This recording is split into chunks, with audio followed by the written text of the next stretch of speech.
et maths, une équation lumineuse. Le slogan est accrocheur et l'événement est organisé toute l'année partout en France. À Sarreguemines, il est décliné sous forme de conférence à l'hôtel de ville par l'ESP et le laboratoire de recherche de mathématiques de l'Université de Lorraine. Marie, salut. Salut. Alors tu es sur place, explique-nous tout. Alors Oser les sciences et les technologies, le ton est donné. Dans la salle, 214 élèves qui sont issus des établissements du secteur, 214 filles exclusivement. Elles sont là en fait pour assister à des conférences, des témoignages. Et le but en fait, c'est de lutter contre les discriminations, les stéréotypes, les clichés. Les maths, les sciences, les technologies ne sont pas faits que pour les garçons, mais aussi pour les filles. Pour l'ESP, c'était très important d'organiser cette journée. Et pour te donner une idée, Uranie, quand ils ont lancé l'organisation de l'événement, il aura fallu seulement 8 jours pour afficher complet. C'est plutôt édifiant. Ce qui est aussi édifiant, c'est les professeurs stagiaires qui sont actuellement à l'ESP à Sarreguemines, qui sont des femmes et qui sont toutes quasiment issues de filières littéraires. Il y a bien des choses en fait à changer dans notre société et on verra ça plus tard dans l'émission. Tout à fait. Merci Marie et merci également à Valentin Guinel pour le cadrage. On part souvent du postulat que les filles sont moins intéressées par les matières scientifiques. Des chiffres et des éléments factuels abondent dans ce sens.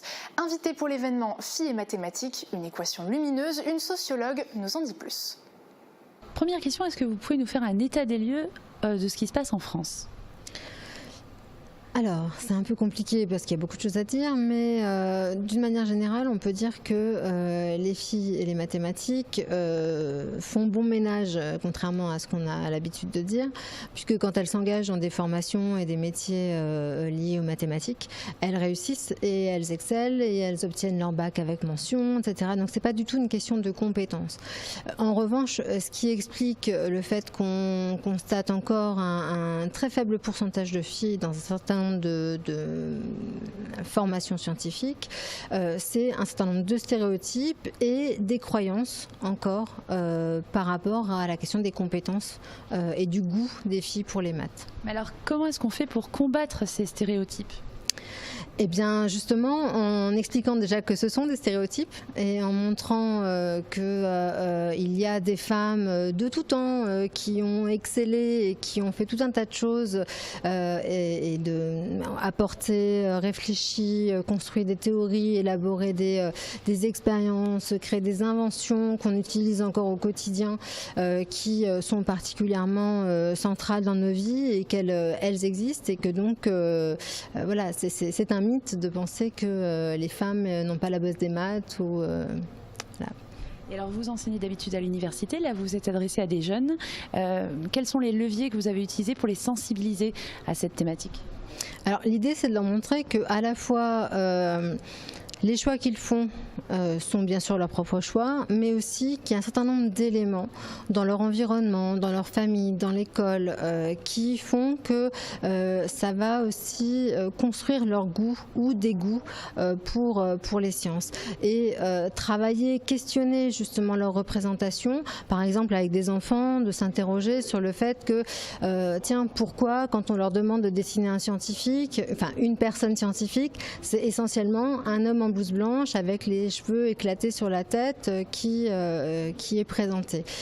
Sans doute, voilà, parce qu'ils pensent plus à Einstein qu'à de nombreuses femmes scientifiques qui ont pu exister, puisqu'ils ne les connaissent pas, puisqu'on n'en parle pas. En tout cas, merci beaucoup pour cet état des lieux. Et puis on enchaîne avec les réactions des lycéennes sur cette conférence et sur ce qu'elles ont retenu.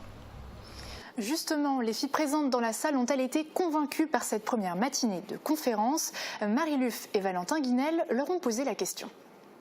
Est-ce que tu penses que la filière scientifique, c'est fait pour toi? Oui, j'aime bien. Et pourquoi tu aimes bien?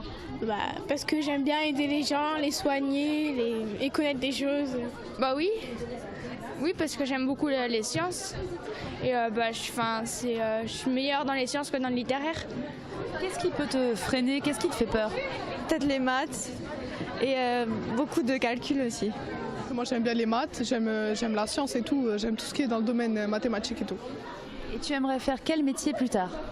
Ça dépend, soit médecin ou psychologue, je sais pas encore. Pédiatre.